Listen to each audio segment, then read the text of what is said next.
bw'oba ng'okyeyisaako ng'okyagamba nti sigatta mandwa na mugugu, munnange weerowooze era osaana okimanye nti bw'esamira terwa kugukutika.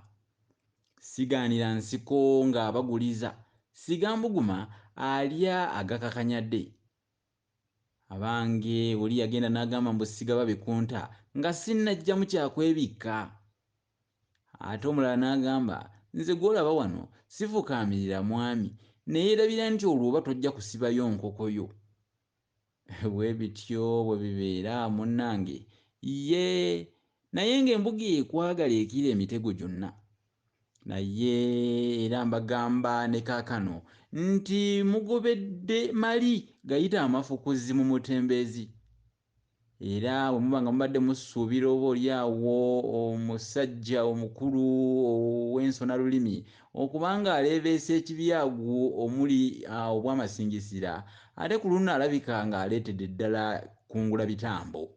Era mwetegeke kubanga kuno kunaaba kuliirana n'abaliyiriranga amawaatangululu kubanga musse empogo n'olwaleero olwaleero mwe bannamukisa boogerwako nga oli munnange ow'emperembe asanze wajjirima.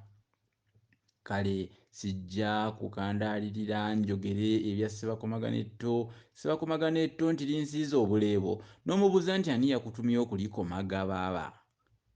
Kale mukalire tubeeko ne kyetwekolera kubanga ekyamazima ali waali tabula kyakola, ekirevu kyenyenya kirya.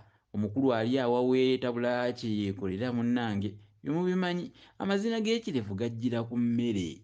Ate ayagala omuntu yamunyiriza, olukokola kya misana kye kiruyonja. Kubanga kati buli otuzzi twoba owuuta we tukulukuta nga tudde eno ku lukokola, kakati awo n'olabika okuba ng'oyonja. Omukwano gw'engajjaba gukala lwa kuyonja luna. Era nange sijja kulinda kubanga Kayobi eyeekomoma yatanyumirwa manzambu. Nneme kwogera ng'oli agamba nti olumbe lutumazeewo, lumaze abantu, n'omubuuza nti ggwe oli wa Nduyiro oba okweyogeza nga Kayobi avumazza oboota nti sirya nkoko ndiira butiko. Ekika ky'olugave, wano waliwo abeddira olugave.